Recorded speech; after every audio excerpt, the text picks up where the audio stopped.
action-wise was good. After a start like that, and then you got 4 out of 5 on the road, then how much do you think this is a must-win? Maybe more than I don't put things into that category. Okay. Regardless of who we play, doing the things that we did Saturday is not acceptable. Not executing in certain phases of the game. That's never going to be the acceptable level of performance here. It doesn't matter who we play. And what this is a must improvement. We have to improve this week. I mean, that's where the must comes in. All right, we have to be a much better football team when we leave the field Saturday a little bit after 3 o'clock than we were when we left the field a little bit after 9 o'clock last week. That's where the must comes in. We must improve, and I do believe our players understand that. Our players want to do that, and as a staff, we have to show them the way to do that, come up with a good plan. But we're not going to panic after one game. We're not going to alter what we're doing. We're staying the course, and we're going to just keep getting better, because our program will always be about improvement in fundamentals. So we have to make a lot of improvement on our fundamentals this week because they weren't as good. They weren't as good last week. Specifically on Gardner-Webb, is there anything that you like to see him a little bit? The head coach, Coach Patton, who I don't know personally, but he's been there 14 years. So he's got a program established, and has done a really good job. If you look over his record in the conference, in the Big South Conference, has done a really good job with his program. And so he's got a consistency. He's got a system on offense and a system on defense, especially that's been in place for quite some time. The offense coordinator played for him and has been there 14 years. And so they have a really good system on offense that they've been running for a while, have all the answers to. And on defense, they played an option team last week, Brevard College, so that doesn't give us a great picture of how they would play against us. We got more of a picture of how their offense will play as opposed to how their defense will play. They have a very good tailback. Patrick Hall, who didn't play last week for an injury, and we're assuming he's going to play against us. And James Perry, their receiver, is a very talented target who had 61 catches, I believe, last year. So they're multiple on offense, and they do again have a pressure package on defense that we'll have to be ready for. What kind of offense do they run? They're 3-wide spread attack. The defense is a traditional 4-3 attack, but the option. They only ran 44 plays last week. Yeah, but the opponent they played held the ball for quite some time. Yeah. Was back to all the alignments and all that. When you talk to the players and whatever involved, did you get a sense of it was brain lock, or is there something there that was missed in the? If I'm getting it out of that, some loss of translation. Yeah. No, I'd say it's under the brain lock category. When you don't line up correctly on a second play of the game, on a play that we practice as the second play of the game for quite a number of time, and you've done it consistently over time, I would say that just brain lock. So we'll chalk it up to experience, although it was a bad experience, and we'll get better this week. were any of the alignments and all those things, were any of them repeat? Same guy? Not necessarily the same guy, but same play, or? On punt formation, we got called for an alignment by the right end, and then later on in the game, we got called for an alignment on the left end. So it was the same, different individuals, but the same position. So we have to look at that as coaches as to pay more attention to detail ourselves in practice to make sure that that maybe wasn't a case in practice that went unnoticed. We don't believe it was, but we are going to make sure that it's not.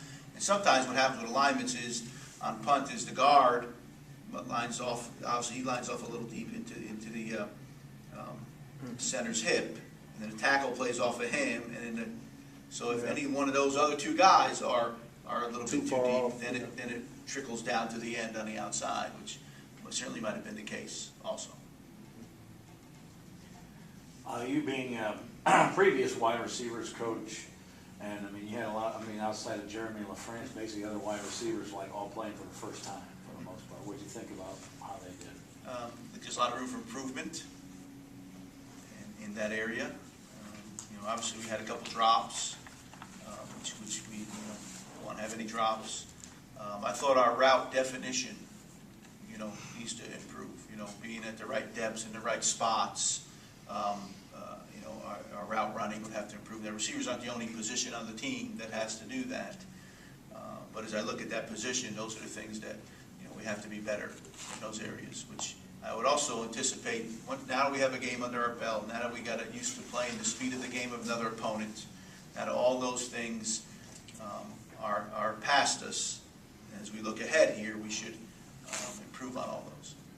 And having to use Mike Ward as a center, how did he do there? I thought Michael played well in this game. I did. I thought he did a nice job with the snaps, nice job with the line calls.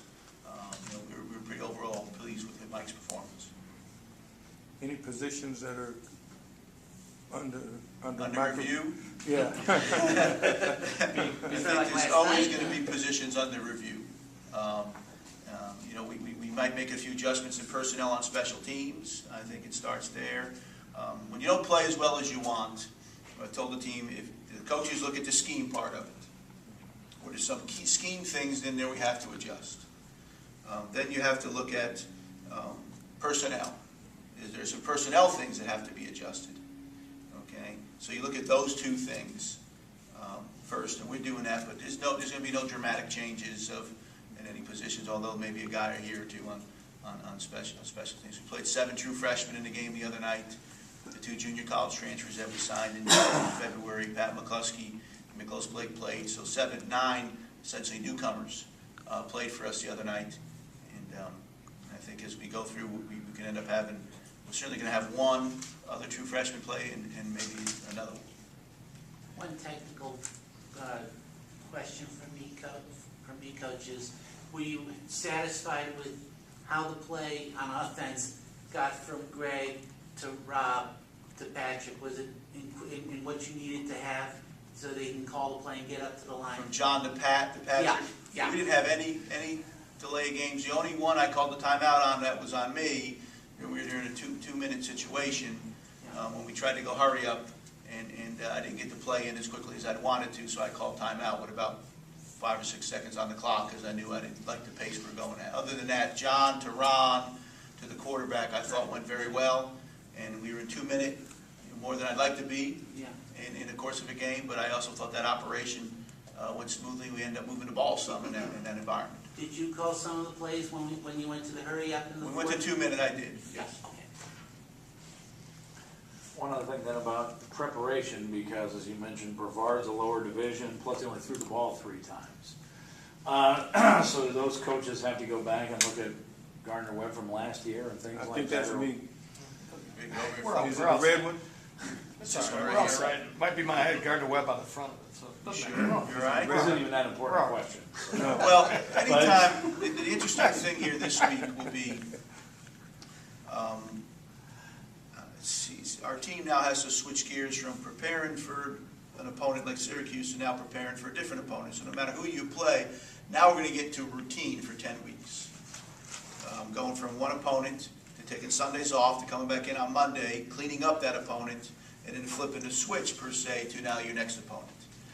So that's what we started on yesterday, get into today, because our defensive preparation is going to be much different, because Gardner-Webb runs a much different offense than Syracuse did. So that's a different preparation on our part.